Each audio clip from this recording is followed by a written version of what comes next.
Bonjour à tous, aujourd'hui nous allons apprendre comment utiliser les tableaux croisés d'effectifs pour déterminer les probabilités. Donc ici on a l'exemple d'un tableau croisé qui a été donné. Ce tableau est à moitié rempli et donc du coup dans une entreprise de 10 000 personnes,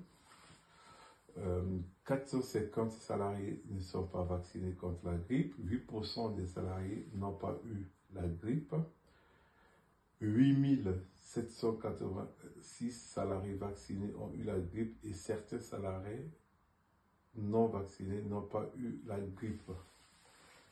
Donc le tableau est à moitié rempli. Et donc ici, la première question, on nous demande de compléter le tableau. Ci-contre, on choisit au hasard des salariés, calculer la probabilité PV et PG. PV et PG, c'est quoi? Donc, l'événement V, c'est un salarié a été vacciné. G, un salarié a eu la grippe. Et donc, B, on demande de calculer la probabilité qu'un salarié ait la grippe parmi ceux qui ont été vaccinés. Calculer la probabilité d'un salarié vacciné, sachant qu'il a eu la grippe. Donc, on passe au suivant.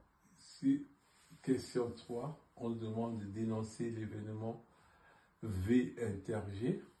4, calculer la probabilité correspondante, c'est-à-dire la probabilité P de V inter G. 5, énoncer l'événement V union G.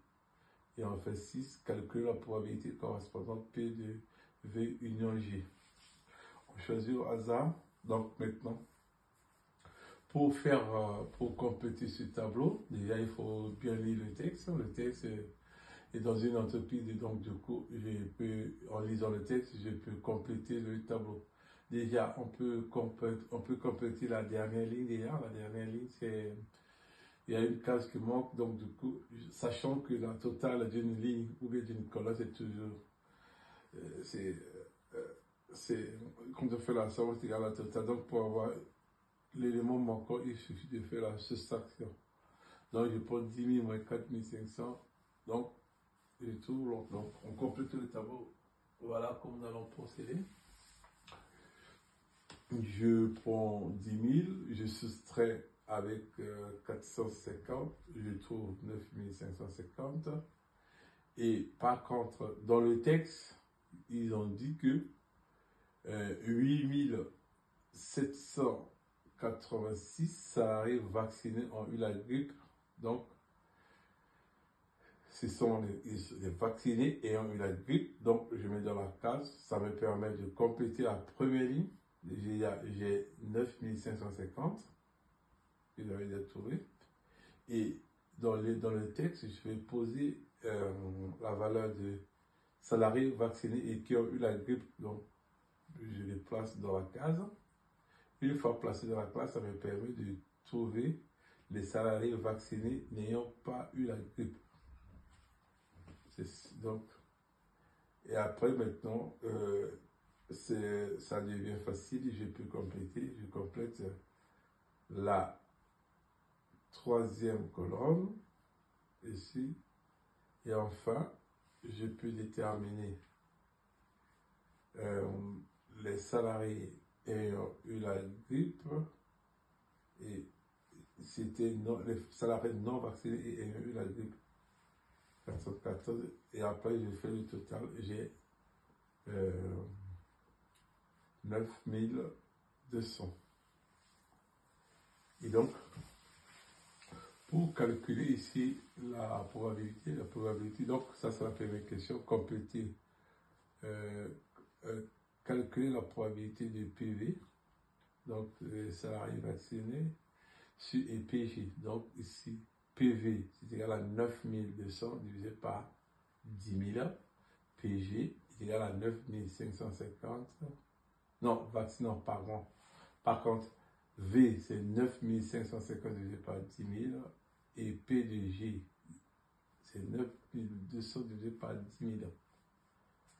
Et ensuite, on nous demande de calculer la probabilité qu'un salarié ayant calculer quel salarié est la grippe parmi ceux qui ont vacciné. Donc c'est P de G, sachant V, P de G sachant V, et donc ici P de G sachant V est égal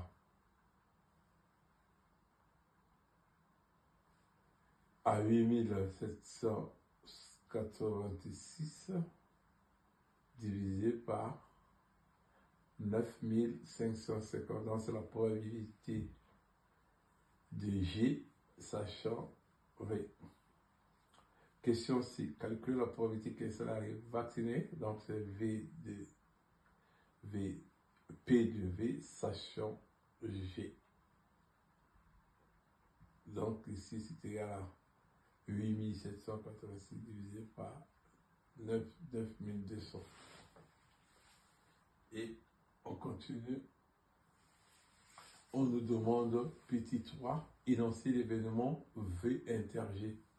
En fait, V inter G signifie que c'est quoi? C'est les salariés ayant les salariés vaccinés et ayant eu la grippe.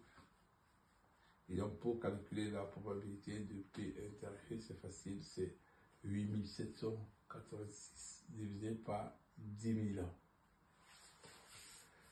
Et maintenant, question 5. Énoncer l'événement